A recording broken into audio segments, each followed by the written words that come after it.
ఉన్న బంగారాన్ని విడిపించి ఆ రోజు ఆన్లైన్ రేటుకే మేము కొంటాం. Sharma gold company. నమస్కారం అలగరి రవీంద్రనాథ్ గారు. నమస్తే అండి శ్రీ గారు. తిరుమల తిరుపతి దేవస్థానం పుణ్యక్షేత్రంగా భావిస్తూ ఉంటారు. అండ్ ఇప్పుడు మనం చూస్తే ఇటు న్యూస్ పేపర్లో కావచ్చు, న్యూస్లో కావచ్చు, 6 మెంబర్స్ భక్తులు చనిపోవడం జరిగింది అన్న వార్తలు వింటూ ఉంటాం.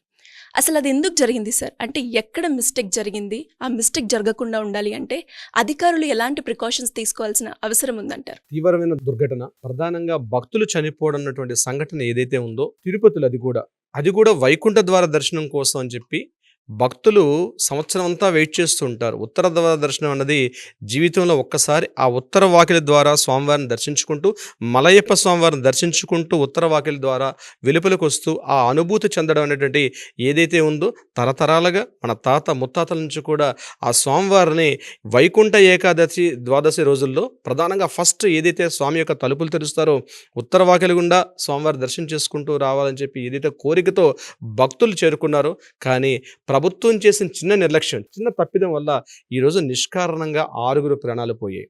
భక్తులు 6 ప్రాణాలు పోయి, అందులో 5 మహిళలే ప్రధానంగా. ఎందుకు పోవడానికి కారణం అంటే మహిళలు క్యూ లైన్లో ఉంటే తొందరగా దర్శనం టికెట్ లభిస్తాయని చెప్తూ పురుషులందరూ బయట ఉంటూ వాళ్ళ యొక్క సిస్టర్స్ని కావచ్చు, లేకపోతే వాళ్ళ మిస్సెస్ని కావచ్చు, వీళ్ళని క్యూ లైన్లో పంపించి దర్శనం టికెట్లు తొందరగా లభిస్తే కుటుంబ సమేతంగా స్వామివారి వెంకన్న స్వామివారికి దర్శనం చేసుకుందామని తహతహలాడుతుంటే భక్తులకి ఈరోజు వైకుంఠానికి, అంటే వైకుంఠ ఉత్తర ద్వార దర్శనానికి వైకుంఠ ఏకాదశికి ఒక రోజు ముందు ఇలాంటి దారుణ సంఘటన జరగడం తీవ్రంగా కలిచివేస్తుంది.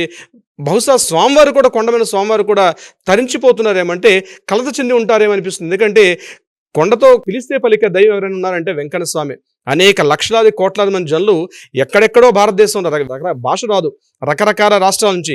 ఈరోజు చనిపోయిన ఒక మహిళ అయితే సేలం నుంచి వచ్చారు, తమిళనాడు నుంచి. ఎక్కడ సేలం, ఎక్కడ తమిళనాడు, ఎక్కడ ఉన్న ప్రాంతం, ఇంకొకరు మహారాష్ట్ర చెందినటువంటి వీళ్ళందరూ కూడా అక్కడ చేరి టోకెన్లు తీసుకోవాలంటే ప్రభుత్వం చేసిన చిన్న తప్పిదం ఏంటంటే ఇంత టెక్నాలజీ సాంకేతికత డెవలప్ అయినటువంటి ఇటువంటి యుగంలో కూడా మీరు ఫిజికల్ టికెట్లు తీసుకుంటేనే మీకు స్వామివారి దర్శనం అవుతుంది. ఇంతకుముందు సిస్టమ్ ఎలా ఉండేది? ఎవరైనా సరే దర్శనానికి లైన్లో వస్తే దర్శనానికి ఏర్పాటు చేసేవారు. కానీ నిన్న టీటీడీ ఒక స్టేట్మెంట్ ఇవ్వడం జరిగింది. సోషల్ మీడియాలో విపరీతంగా ట్రోల్ అయిన విషయం ఏంటంటే టోకెన్ ఉన్న వాళ్ళకి మాత్రమే స్వామివారి ఉత్తర ద్వార దర్శనం అవుతుంది. వైకుంఠ ఏకాదశి మొదలుకొని 10 రోజుల పాటు మేము పెట్టాం. ఈ 10 రోజుల్లో భాగంగా ఈ 10, 11, 12 అంటే శుక్ర, శని, ఆదివారాల్లో మాత్రం ఓన్లీ టోకెన్ ఉన్న వాళ్ళకి మాత్రమే దర్శనం ఉంటుంది. మిగిలిన 7 రోజులు మాత్రం ఓపెన్గా ఉంటే ఎవరైనా రావచ్చు అని చెప్తూ, అయితే మనం ఈరోజు ఈ యొక్క టీటీడీలో ఈ 7 డేస్ అంటే యాక్చువల్గా చూడాల్సింది ఎప్పుడు? ఏకాదశి, ద్వాదశి, త్రయోదశి. ఏకాదశి, ద్వాదశి ఇంపార్టెంట్. ఏకాదశి, ద్వాదశిలో 2 రోజులు తలుపులు తెచ్చేవారు పూర్వకాలం, మన తాతల కాలంలో. తర్వాత ఏమైంది?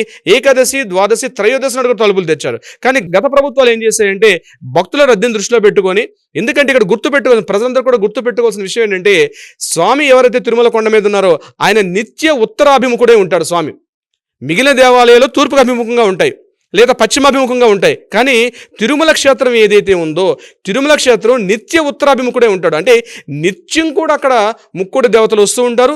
నిత్యం కూడా స్వామి అక్కడ ఉత్తరాభిముఖంగానే మనకు దర్శనమిస్తారు. అయినప్పటికీ కూడా గర్భగుడిలో ప్రవేశించేటప్పుడు గర్భగుడికి పక్కన వెలుపలగా వచ్చేటప్పుడు ఒక ప్రాకారం ఉంటుంది. స్వామి యొక్క గర్భగుడికి వెనుక వైపు నుంచి మరొక ద్వారం ఉంటుంది. అది మాత్రం ఏం చేస్తారంటే ఉత్తర వాకిలి ద్వారం తెరిచి ఓన్లీ ఈ సంవత్సరం 365 రోజుల్లో ఒక 2 రోజులు మాత్రమే తెరిచేవారు. ఉత్తర వాకిలి దర్శనం ఉంటుంది. ఆ రోజు స్వామివారు మలయప్ప స్వామిని, శ్రీదేవి భూదేవి సమేత స్వామివారిని అటువైపు నుంచి పల్లకిగా సేవ తీసుకొని ఉత్తరాభిముఖంగా తీసుకొచ్చి ఉత్తరాభిముఖంగా స్వామివారు అక్కడ సేవింపు చేస్తారు. దీనిలో భాగంగా ఆ ఉత్తర వాకిలి అంటే స్వామివారు వెళ్తున్న పల్లకితో పాటు భక్తులందరూ కూడా వెళ్ళడం. అంటే మన అనాదిగా మన పురాణాలు ఏం చెప్తాయి, విష్ణు పురాణం, ఈ పురాణాలు ఏం చెప్తాయంటే ఆ ముఖ్యంగా ముక్కోటి దేవత అందరూ కూడా ఇదే రోజున దర్శించుంటారు కాబట్టి దీన్ని ముక్కోటి ఏకాదశి అంటారు. సో ఆ ఉత్తర వాకిలి దర్శనం ఉంది ప్రధానమైన ఇంపార్టెంట్. ఆ ఉత్తర వాకిలి 10 రోజుల పాటు మేము తెరుస్తామని చెప్పి గత ప్రభుత్వాలు చెప్పడం జరిగింది. ఆ ఆనవాయితీని మేము కూడా కొనసాగింపుగా 10 రోజుల పాటు దర్శనాలు ఉంటాయని చెప్తూ టీటీడీ పాలనా యంత్రాంగం కూడా ఒక ప్రెస్ నోట్ రిలీజ్ చేశారు.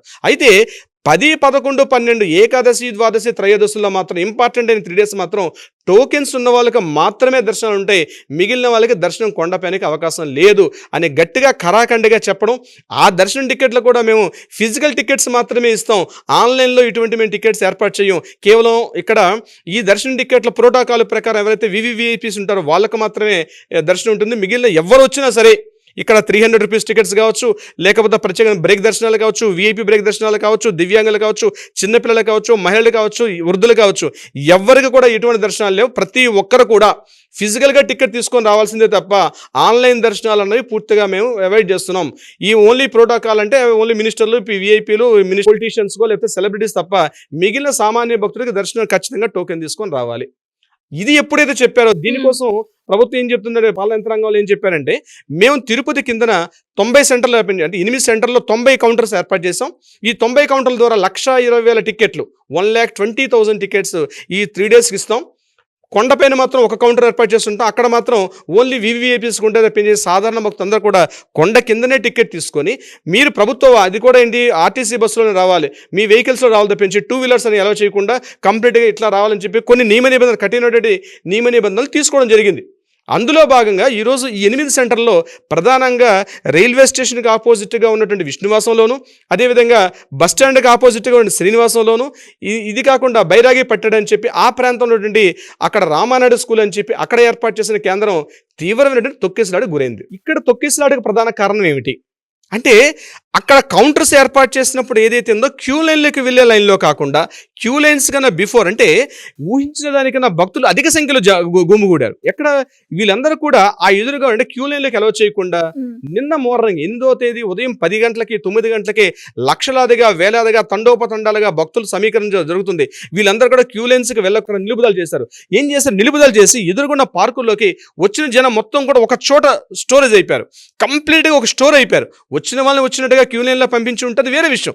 లైన్లో వెయిట్ చేసేవారు. అక్కడ ఇదంతా అలవాటే. మనం తిరుమల కొండలు వెళ్ళామంటే రోజుల కొద్దీ వెయిట్ చేసుకుంటే వాళ్ళం ఆ తలగడలో లేకపోతే చేతి బేగా అక్కడ అడ్డం పెట్టుకుంటూ మనం అక్కడ గంటల కొద్దీ వెయిట్ చేసుకునే రోజులు ఉన్నాయి. కానీ ప్రభుత్వం ఇక్కడ చేసిన విషయం ఏంటంటే, డైరెక్ట్గా క్యూ లైన్స్కి అలౌ చేయకుండా ముందుగా ఉన్న పార్కులో క్యూ లైన్ల కన్నా ముందే ఆపేసి 300 మీటర్లు 200 మీటర్ల ముందర ఆపేసి ఆ పార్కులుగా జనందరినీ డంపింగ్ చేసి అక్కడ ఉన్నటువంటి జనందరినీ పూర్తిగా క్రౌడ్ ఫిల్ అవుట్. అంటే ఇది ఇప్పుడు కాదు, మొదటి నుంచి కూడా అలవాటే. తిరుమలలో కొండపైన కూడా ఇదే సిస్టమ్. వాళ్ళకి వస్తున్న వాళ్ళని వచ్చినట్టుగా లైన్లో పంపించకుండా బాక్సులు ఏర్పాటు చేసి ఒక్కొక్క రూమ్ కంపార్ట్మెంట్స్లో జనాల్ని అక్కడ ఒక 500 మందిని 600 మందిని 1000 మందిని ఒక్కొక్క కంపార్ట్మెంట్లో పెట్టి అక్కడ పూర్తిగా జైలు మాదిరిగా అందులో గంటల కొద్దీ అక్కడ వెయిట్ చేసి మనిషికి పూర్తిగా భక్తి మీద వచ్చేవాడికి దైవం మీద ఇంట్రెస్ట్ పోయి పూర్తిగా నిస్సత్తు వచ్చి, ముఖ్యంగా డయాబెటిక్ పేషెంట్స్, బీపీ పేషెంట్స్ ఇట్లాంటి వాళ్ళు ఉంటే, ఎందుకు వచ్చావురా భగవంతుడా మాకు ఈ దర్శనం వద్దని చెప్పినట్టుగా అంత విరక్తి కలిగించేట్టుగా ప్రభుత్వ యంత్రాంగాలు చేసేటువంటి ఈ పాలన అవగాహన రాహిత్యం. దీంతో ఏం చేశారు వీళ్ళు, ఇక్కడ ఈ పార్కుల బయట ఒక్కసారి స్టోర్ ఎక్కువైపోయారు. అంటే ఉండాల్సిన సంఖ్య కన్నా కొన్ని వేల మంది, లక్షల మంది ఆ పార్కులు ఎప్పుడైతే ఫుల్ అయిపోతున్నారో అప్పుడు బుద్ధి వచ్చింది మన అధికార సిబ్బందికి. ఏం చేశారు, ఒక్కసారి వాళ్ళు చెప్తున్న ఇన్ఫర్మేషన్ ఏంటంటే, అందులో ఒక మహిళకి ఆమె హెల్త్ బాగోలేకపోవడం వల్ల మేము గేట్ ఓపెన్ చేసామని ఒక డిఎస్పీ గారు చెప్పడం, ముఖ్యంగా మన చైర్మన్ గారు కూడా చెప్పిన మాట స్టేట్మెంట్ కూడా ప్రెస్ మీట్ అది చెప్తున్నారు. అక్కడ గేట్ ఓపెన్ చేయడంతో, గేట్ ఎందుకు ఓపెన్ చేసాం, ఆ కౌంటర్లో ఉన్నటువంటి కౌంటర్లోకి వెళ్ళడానికి కోసం గేట్ ఓపెన్ చేశారని చెప్పి ఒక్కసారి స్టోర్గా ఉన్నటువంటి ఈ జనరద్దీ అంతా కూడా ఒక్కసారి గేటు మీద తొక్కిసలాట గురైంది. ఆ తొక్కిసలాటలో ఒకరి మీద ఒకరు పడిపోయారు. కింద పైన పడిపోతున్నది, ఎటు వెళ్తున్నామని తెలియట్లేదు. ఒక్కసారి ఒక రద్దీ ఒకేసారి అవడంతో మహిళలు అక్కడ కింద పడిపోతే వాళ్ళని తొక్కుకుంటూ పరిగెత్తుకుంటూ ఆ క్యూ లైన్లోకి జనాలు పరిగెత్తుకుంటూ వెళ్ళిపోయారు. ఇది జరిగిన సంఘటన. ఇందులో భాగంగా ఎప్పుడైతే జనం ఒకరి మీద ఒకరు తొక్కుకుంటూ తోసుకుంటూ ముందుకు వెళ్ళిపోయారు, అక్కడ పట్టించుకోలేదు, ఎవరున్నారు ఎవరిని తొక్కుకున్నాం కూడా పట్టించుకోలేదు. వీళ్ళందరూ క్యూ లైన్లోకి వెళ్ళారు. తర్వాత చూసేసరికి ఎక్కడ పడితే అక్కడ అపస్మారక స్థితిలో చాలా మంది దేహాలు అలా పడి ఉన్నాయి. అక్కడ అందులో ఈ దేహాలను తీసుకొని పోనీ అంబులెన్స్లోకి వెళ్దామంటే అక్కడ బొమ్మల్లాగా ఒక టాయ్ బొమ్మల్లాగా అంబులెన్స్ ఉన్నాయి. అందులో డ్రైవర్లు మాత్రం లేరు. వాళ్ళు కూడా చూడడానికంటే ఇటు వచ్చేసారు. అక్కడ సమయానికి సరైన వైద్య సదుపాయం కూడా వాళ్ళకి అందలే. ఇది నేను చెప్పిన మాట కాదు, ప్రత్యక్ష సాక్షులు అక్కడ చెప్తున్న విషయం అదే. బయటకు వచ్చి ఈ బాడీస్ని ఎవరైతే ఈ చనిపెట్టి ఆ స్పృహకోలు పెట్టి ఈ స్త్రీలని పిల్లల్ని తీసుకెళ్దామంటే అక్కడ తీసుకెళ్తే అంబులెన్స్ పంపిస్తున్నారు, కానీ డ్రైవర్లు మాత్రం ఎక్కడెక్కడ తిరుగుతున్నారు. ఫోన్లు చేస్తే ఫోన్లు పనిచేయట్లే.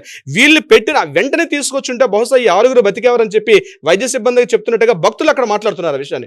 వీళ్ళని తర్వాత ఒక 10 నిమిషాలకు అర్ధగంటకు వీళ్ళని తీసుకొని కొంతమందిని రుయా హాస్పిటల్కి, కొంతమందిని సిమ్స్ హాస్పిటల్ తీసుకెళ్లారు. ఈ మొత్తం 40 మంది టోటల్గా తీవ్రంగా గాయపడ్డారు. చిన్న చిన్న గాయాలు పడిన వాళ్ళు కొన్ని 100 మంది ఉంటే, కాస్త తీవ్ర గాయాలు పాలైన వాళ్ళు ఒక 40 మందిగా అధికార లెక్కలు చెప్తున్నారు. ఈ 40 మందిని తీసుకెళ్లి ఒక 24 మందిని సిమ్స్ హాస్పిటల్లో, మిగిలిన ఒక 16 మందిని తీసుకుపోయి రుయా హాస్పిటల్లో జాయిన్ చేశారు. వీళ్ళకి సరైన వైద్య సదుపాయం అందించినప్పుడు ఈ దారి మార్గ మధ్యం చనిపోయినటువంటి వాళ్ళకి 2 చనిపోతే మిగిలిన 4 కూడా, అందులో 5 మహిళలు, 1 మాత్రమే పురుషుడు. వీళ్ళందరూ కూడా రుయి హాస్పిటల్లో ఒక 4, ఇక్కడ 2, టోటల్గా 6 చనిపోయినట్టుగా అధికారికంగా మనకి ఈ క్షణానికి అందుతున్న లెక్కలు. అయితే ఇందులో భాగంగా జరిగిన సంఘటన జరిగిన తర్వాత ఈ మిగిలిన ఈ 34 మంది, ఈ అవుట్ ఆఫ్ 40లో ఉన్నటువంటి 6 మెంబర్స్ని తీయగా మిగిలిన 34 మంది తీవ్రంగా ఉన్నటువంటి పరిస్థితులు, విషమ పరిస్థితులు ఉన్నాయి. బట్ వాళ్ళకి హెల్త్ కండిషన్ బాగుందని అక్కడికి వచ్చినటువంటి ఈవో గారు చెప్పడం కూడా జరిగింది. సంఘటన జరిగింది ఇదే సిచ్యువేషన్ యాజ్ ఈజ్గా విష్ణువాసంలో కూడా జరిగింది. బట్ భగవంతుడి దయ వల్ల ఈరోజు అక్కడ ఉన్న వాళ్ళకి పెద్ద చిన్న గాయాలు తెప్పించి పెద్ద తొక్కిసలాట్లో ప్రాణాపాయం తప్పించుకున్నారు. గాయాలు, తొక్కిసలాట్లు అంటే రద్దీ, ఒక ప్యానిక్ సిచ్యువేషన్కి వెళ్ళిపోతారు. బహుశా మాకు టికెట్ దొరకదేమో, బహుశా మాకు సోమవారం దర్శనం అవదని చెప్పి ఒక ప్యానిక్ మూడ్లోకి భక్తులు వెళ్ళిపోతారు. ఎందుకంటే చనిపోయిన ఒక వ్యక్తి అయితే సేలం నుంచి వచ్చారు. ఇక్కడ సౌత్ తమిళనాడు ఆ ప్రాంతం నుంచి భక్తులు కొన్ని రోజుల ముందుగా వచ్చి అన్నపానీయాలు లేకుండా మార్నింగ్ ఉదయం 7 గంటల 8 గంటల నుంచి కూడా ఆ పార్కులో ఆ ఎండగెండుతో సరైన సదుపాయాలు లేకుండా ఈ ఈవినింగ్ 4:30 5 గంటల వరకు సరైన సదుపాయాలు లేకపోతే 5 గంటలకి అది కూడా భక్తుల యొక్క ఆక్రందనలు తట్టుకోలేక అప్పుడు కొంతమంది మిల్క్ ఫుడ్ ఇచ్చినట్టుగా భక్తులు చెప్తున్నటువంటి ఇన్ఫర్మేషన్. అంటే ఇది యథార్థంగా జరిగిన సంఘటనగా మనకు తెలుస్తుంది. అంటే బహుశా చరిత్రలో ఎప్పుడూ కనివిని ఎరిగినటువంటి ఒక స్టాంపేజ్, ఒక దుమ్మి, ఒక తొక్కిసలాట్లో ఇంతమంది చనిపోవడం అన్నది బహుశా ఎవ్వరం కూడా డైజెస్ట్ చేసుకోలేకపోతున్నాం. అది కాకుండా ఒక పర్వదినం, అదే 2 రోజుల్లోనే, ఒక రోజులోనే మనకి పర్వదినం ఉంది. రేపు 2 రోజుల్లో వైకుంఠ ఏకాదశి అంటే ఒక దివ్యమైన పర్వదినం. ఇటువంటి సందర్భంలో ఇటువంటి సంఘటన జరగడం ముఖ్యంగా తిరుపతి వాసులకి, యావత్ ఆంధ్రదేశానికి, ఉభయ రాష్ట్రాల్లో ప్రతి ఒక్కరు కూడా వెంకన్న భక్తుడిగా చెప్పుకున్న ప్రతి ఒక్కరి హృదయాన్ని కూడా కలిచివేస్తుంది. ఇటువంటి సంఘటనలు జరిగేటప్పుడు, ముఖ్యంగా ఇంతమంది జన సమీకరణ జరుగుతున్నప్పుడు ఇటువంటి జరగకుండా ఉండడానికి గవర్నమెంట్ కూడా, ప్రభుత్వం కొన్ని చర్యలు తీసుకోవాల్సిన అవసరం కూడా ఉంది. ప్రధానంగా ఎంతమంది వస్తున్నారు, ఎందుకంటే గడిచిన 5 సంవత్సరాలుగా 10 సంవత్సరాలుగా ఎంతమంది భక్తులు ఏటేటా పెరుగుతూ వస్తున్నారు వైకుంఠ ఏకాదశికి ఒక అంచనా ఉంటుంది స్టేట్మెంట్ దగ్గర. ఆ స్టేట్మెంట్ ప్రకారం ఇంతమంది సిబ్బంది అవసరం, ఇంతమంది వైద్య సిబ్బంది అవసరం, ఇంతమంది పోలీస్ సిబ్బంది అవసరం అని చెప్పి గవర్నమెంట్ స్ట్రాటజీస్ వేసుకోవడం. కానీ ఎంత దారుణం అంటే గడిచిన 5 రోజుల నుంచి కంటిన్యూ పొద్దున్న నుంచి సాయంత్రం వరకు ఈ టీటీగడ్ కొండపైన అనేక మీటింగ్స్ పెడుతున్నారు. ఇన్ని మీటింగ్స్ వల్ల ఏం జరిగిందా? ఖచ్చితంగా ఆ మీటింగ్స్ ఏదైతే మాట్లాడుకున్నారో, రెజల్యూషన్స్ తీసుకుంటారో అవి ఇంప్లిమెంట్ చేయకపోవడం అంటే ప్రధాన దారుణం. అంటే అడ్మినిస్ట్రేషన్ వీక్, పాలనా యంత్రాంగం వీక్. ఏదైతే అధికారులు మాట్లాడుకుంటున్నారో సమావేశ మందిరాల్లో ఏసీ రూమ్లో కూర్చొని అది చివరిగా ఎవరైతే అక్కడ నిలబడి కంట్రోల్ చేస్తున్నటువంటి ఎవరైతే వ్యక్తి ఉన్నాడో ఆయనకి సరైన గైడ్లైన్స్ లేకపోవడం, అంటే సమన్వయ లోపం, అధికార యంత్రాంగ లోపం, అంటే పాలనా యంత్రాంగం ప్రాపర్గా ఒక కమ్యూనికేట్ చేయకపోవడం వల్ల అక్కడ నిలబడుతున్న సిబ్బందికి ఏం జరుగుతుందో, ఈ ఇతనున్న వ్యక్తికి అక్కడ గేట్లు తెరవబోతున్న ఆ వ్యక్తికి, కౌంటర్లో ఉన్న వ్యక్తులకి సరైన కమ్యూనికేషన్ లేకపోవడం, ఒక వ్యవస్థ లేకపోవడం. ఇంత టెక్నాలజీ వ్యవస్థలో కూడా ఇది నెంబర్ 1 పాయింట్గా చెప్పుకోవచ్చు. నెంబర్ 2 పాయింట్గా ప్రధానంగా చేసిన ఒక పెద్ద తప్పు ఏంటంటే, ఇంత టెక్నాలజీలో 1,20,000 టికెట్లు ఇస్తున్నామంటే దానికి 10 మంది వస్తారని తెలుసుగా. 10 మంది వచ్చేటప్పుడు ఈ యొక్క దుమ్మి, ఇంత వ్యవస్థ, ఇంతమంది సిబ్బంది, ఇంత టైం వేస్ట్ బదులు ఆన్లైన్ టికెట్స్ పెట్టుకుంటే బాగుంటుందని చెప్పి అనేక మంది నిపుణులు చెప్తున్నారు. అంటే టెక్నాలజీని వాడుకోకుండా 1,20,000 టికెట్లు మీరు ఓపెన్ చేయండి టికెట్స్. దాని తగ్గట్టుగా ఆ యొక్క టెక్నాలజీని, సాంకేతికత దాన్ని డెవలప్ చేసుకోవాల్సిన అవసరం ఉంది. ప్రతి వారి చేతిలో మొబైల్స్ ఉంది. ఆ మొబైల్ ద్వారా టికెట్లు ఎలా అందజేసే ప్రయత్నం బాగుంటుందో మీరు కూర్చొని ఆలోచించేస్తుంటే బాగుండేది. ఈరోజు ఈ డ్యామేజ్ డెఫినెట్గా జరగకుండా ఉండేది, ఖచ్చితంగా జరగకుండా ఉండేది సిరి గారు. ఇంకొకటి 3వది ఇంపార్టెంట్ అంటే, మహిళల్ని ప్రధానంగా ఇంపార్టెన్స్ చాలా తక్కువ అండి. కేవలం పత్రికలకి, ప్రకటనలకి, అక్కడ స్టేట్మెంట్స్, సైన్ బోర్డ్స్ తప్ప రియల్గా వస్తుంటే వృద్ధులకు కానీ, పిల్లలకి కానీ, చంటి పిల్లలతో వస్తుంటే మహిళలకి సరైనటువంటి వసతి సౌకర్యాలు లేవు, వాష్రూమ్స్ లేవండి. ప్రధానంగా చెప్పుకుంటే ఈరోజు అంతమంది దొమ్మిలో కొన్ని లక్షల మంది అమ్మాయిలు ఉంటే వాళ్ళకి సరైన, ఇప్పుడు మీరు ఒక సెంటర్ పెట్టారు. ఆ సెంటర్లో ఎంతమంది వస్తారో తెలుసు, ఈ సెంటర్లో ఎన్ని టికెట్స్ ఇష్యూ చేస్తారో ముందు మీ దగ్గర ఫార్మెట్ ఉంటుంది. ఈ ఫార్మెట్ ప్రకారం మహిళలు వస్తారని తెలుసు. మహిళలకు కావాల్సిన కనీస శుభ్రత, ఆ సౌకర్యాలు ఉన్నాయి అక్కడ ఏ సెంటర్లో కూడా లేవు. అప్పటికప్పుడు ఎమర్జెన్సీగా ఉన్న పెట్టుకొస్తారు. మహిళలు, పిల్లలు వచ్చేటప్పుడు వాళ్ళకి కావాల్సిన సిబ్బంది ఇవ్వాల్సింది ఆ సౌకర్యాల లేమి. ఇది ప్రధాన లోపం. వీటిని కానీ మనం కరెక్ట్ చేసుకోగలిగితే నెక్స్ట్ రాబోయే తరంలో ఇటువంటి ప్రాబ్లమ్స్ లేకుండా ఖచ్చితంగా స్వామివారికి భక్తితోటి, సామాన్యుడు మానవుడు తన చెంగుముడికి ముడుపు కట్టుకొని వస్తాడు. ఇంట్లో 7 వారాలు వ్రతం చేసుకునేటప్పుడు ముడుపు కట్టుకుంటాడు. ₹1 కాసే కావచ్చు, ఆ తన చేతులతో ఆ హుండీలో వేసుకుంటామని ఒక భావన ఉంటుంది. అది ఈరోజు కల్పించినప్పుడు మీరు ఎంతమంది కూర్చున్నా, ఏ అధికారులు కూర్చున్నా, ఏం చేసినా ఎటువంటి ఫలితం అయితే ఉండదు. సిరిగారు. ఎస్ సార్, మీరు చెప్పినట్టుగానే అంటే రీజన్స్, మిస్టేక్స్ మీరు చెప్పడం జరిగింది. దాని కనుక ఇప్పుడున్న అధికారులు ఎవరైతే ఉన్నారో తప్పు అనేది జరిగిపోయింది. బట్ అవి జరగకుండా ఉండడానికి ఎలాంటి ప్రికాషన్స్ తీసుకోవాలి, ఇలాంటివి జరగకుండా ఉండాలి అంటే మనం ఇంకెలా చేయాలి అన్నది కనుక వాళ్ళు ఒకసారి చూస్తే, ఒక్కసారి జరిగిన సంఘటనని, ప్రాణాలని మనం తీసుకురాలేం. కాబట్టి ఇలాంటివి జరగకుండా ఉండాలని మనస్ఫూర్తిగా కోరుకుంటున్నాను. Thank you sir, thank you so much. Thank you so much సిరిగారు.